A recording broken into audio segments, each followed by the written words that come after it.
spatial distribution times EI omega t.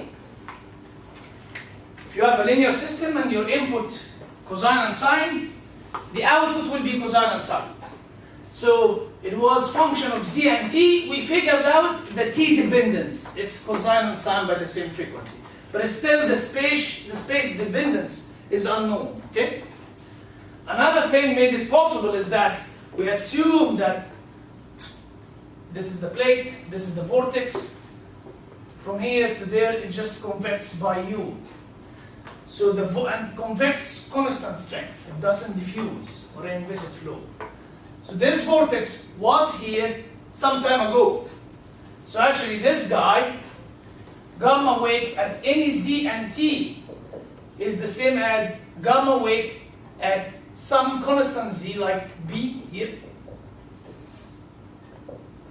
Some time before, so time minus the time elapsed to travel from here to there. This is at any general location z. The time elapsed is what? Your distance traveled divided by u. So z minus b divided by u. These two statements together were very enabling. Why? Because they immediately tells you that gamma weight of z and t is some constant that depends on b, I don't care, times e to the I omega t minus z over u. So I did not only figure out the temporal dependence, but also the spatial dependence. We solved everything. It's a constant times this guy. We figured out how gamma depends on t and z, space and time. If you substitute back here and the left, you get Tudorson immediately. So Tudorson is, as a function of time, it's this integral. So what Tudorson did is that he multiplied here and there by gamma quasi-steady.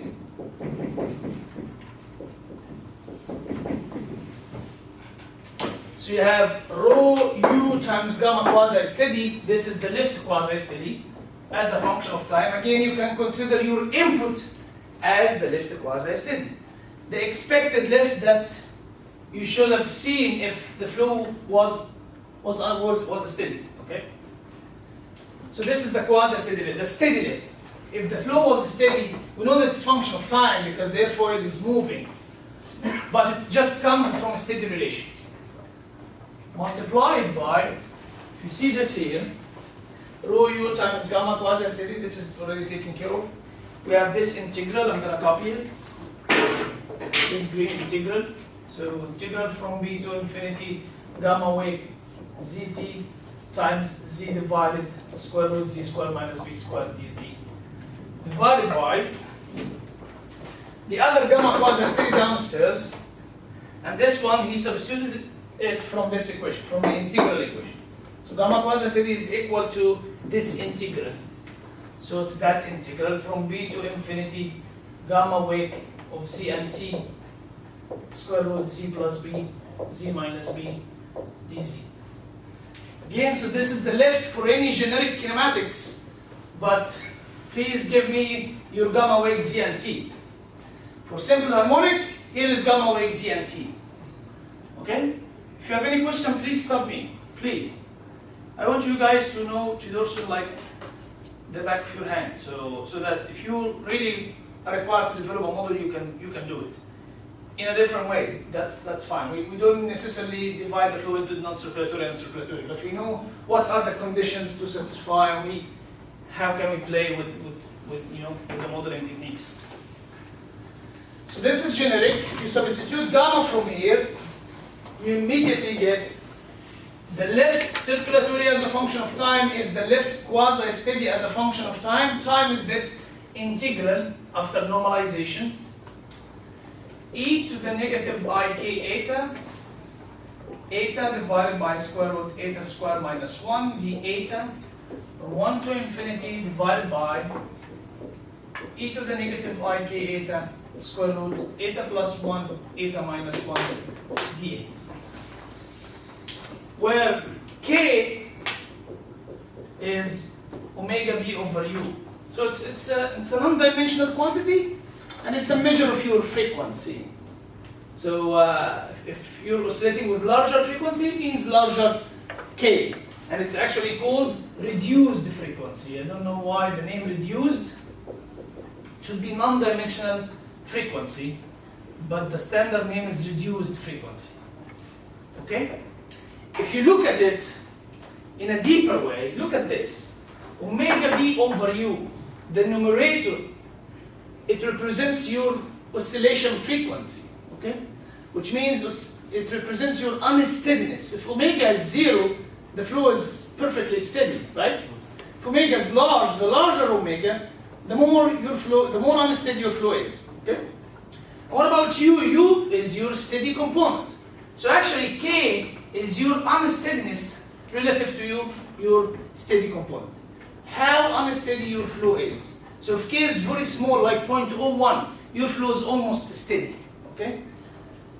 Typically, people consider the flow becomes the unsteady contributions to start becoming prominent if K is larger than 0.1.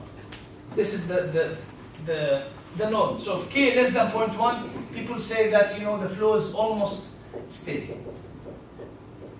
So if you study the airplane flight mechanics and you try to compute this K, what is omega? Can you tell me what would be omega then? Anybody talk flight mechanics or what omega should we substitute by here? It's just your short period or Dutch roll or whatever, your oscillation frequencies of the airplane flight mechanics. If you put these here and compute K for conventional planes, this will be much smaller than 0.1.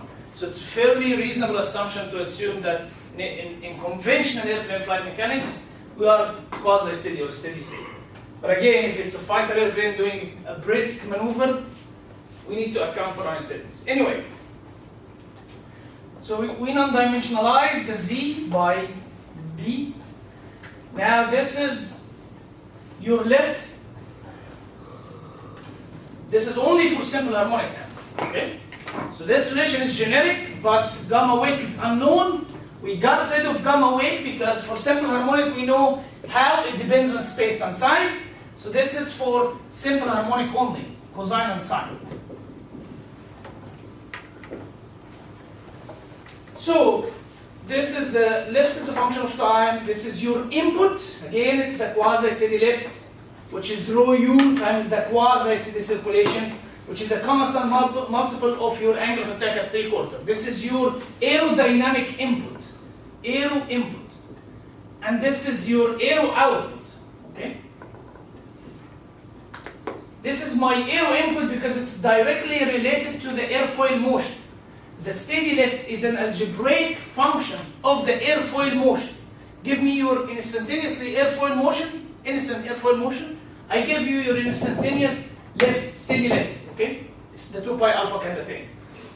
So there is nothing from the airfoil motion to here. This is still my input, and this is the unsteady lift. So this is like your transfer function.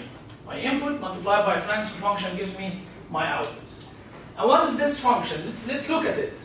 Well, this is a ratio between two integrals. This guy is an integral over eta, and it's a definite integral, so eta will go away. But I have k as a parameter, and the same here, k as a parameter. So this thing, magically, we have an analytical expression for it. This is what we call C of k. It's a function of k. We already agreed upon that, right? Because eta will go away, but you still have k as a parameter. So it depends on k. So it's a function of k, and this is the very well-known celebrated Theodorson function.